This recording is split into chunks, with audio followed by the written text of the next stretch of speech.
Shinchan movie. Jungle in the bungle. Adults को बंदर ले गए, बच्चे क्रूज पर रह गए। कहानी की शुरुआत होती है जब शिनचैन एक्शन कामेन की मूवी देख रहा था। उसमें एक्शन कामेन को मारा जा रहा था। मूवी खत्म हुई तो पता चला कि आगे की पिक्चर देखने के लिए क्रूज पर जाना होगा, जहां एक्शन कामेन खुद रहने वाला था। बस ये सुनना था कि शिनचैन क्रूज पर पहुंच गया। वहां उसके सारे फ्रेंड्स भी आए थे, क्योंकि सबको देखना था कि मूवी में आगे क्या होने वाला है। बाद में एक्शन कामेन की एंट्री हुई। वो सब बच्चों के साथ बैठा था। मूवी शुरू होने में अभी वक्त था। शिनचैन के मॉम डैड बातें कर रहे थे, तभी उनके पीछे से कुछ बंदर गुजरे। पता नहीं वे कहां से आए और सभी एडल्ट्स को बंदी बनाकर अपने साथ ले गए। अब पूरी शिप पर सिर्फ बच्चे ही बचे थे। उन्हें समझ नहीं आ रहा था कि उनके मॉम डैड को क्यों ले गए। शिनचैन और उसके फ्रेंड्स ने प्लान बनाया कि हम सुबह सबको ढूंढने चलेंगे। अगली सुबह वे निकल पड़े। शिनचैन अपनी बहन हिमावारी को छोड़कर चला गया था। रास्ते में उन्हें कुछ फुटप्रिंट्स दिखे जो बंदरों के हो सकते थे, तो वे उनका पीछा करने लगे। जैसे ही जंगल में गए, उन्हें मम्मी पापा की टेंशन होने लगी। ऊपर से तेज धूप ने बुरा हाल कर रखा था। वहां बंदर उनके मॉम डैड से ड्राइंग्स करवा रहे थे और जो अच्छी नहीं बनाता उसे पीटते थे। यहाँ बच्चों का भूख और प्यास से बुरा हाल था। शिनचैन कोल्ड ड्रिंक समझकर सोया सॉस ले आया था। तभी उन्हें पानी की लहर की आवाज आई। सब वहां भागे, पर जहां वे खड़े थे वो असल में क्रोकोडाइल थे। उनसे पीछा छुड़ाया।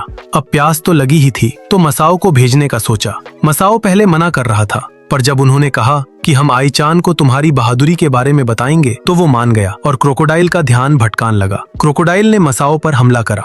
मसाओ ने आई-चान को याद करते हुए वहां से निकलने की कोशिश की और अपना हिस्सा मांगा, पर उनके पास कुछ नहीं था। शिनचैन ने मुंह में सेव करके रखा था, उसी से गुजारा करना पड़ा मसाओ को। दूसरी तरफ हिमावारी ने सोचा कि मैं भी जाऊंगी, और वो शीरो के साथ निकल पड़ी। रात हो गई थी। शिनचैन सभी को हॉरर स्टोरी सुनाने लगा। तभी झाड़ियां हिली, सभी डर गए। वहां से हिमावारी निकली। हिमावारी को शिनचैन को देखकर आंखें भर आईं। हिमावारी ने दूध भी बचा कर रखा था, तो सब में थोड़ा थोड़ा बांटा गया। अगली सुबह उन्होंने फिर सफर शुरू किया। वे सब एक पहाड़ से नीचे पानी में गिरे और एक ऐसी जगह पहुंचे जहां ढेर सारे केले थे। बच्चों ने कुछ नहीं छोड़ा और सब खाने लगे। तभी बंदरों की सेना ने हमला कर दिया, क्योंकि वो सब उन्हीं का था। बंदरों की सेना ने सभी पर हमला किया। तभी हिमावारी रोने लगी, तो वहीं सब शिनचैन हिमावारी को छोड़कर चल पड़े। वहां बंदरों का राजा सभी को पकड़ कर बैठा था और वो एक्शन कामेन से फाइट करना चाहता था। शिनचैन अपनी बहन के साथ जगह ढूंढने लगता है और अंदर पहुंचकर सारी बातें सुन लेता है। काम अच्छा नहीं करने की वजह से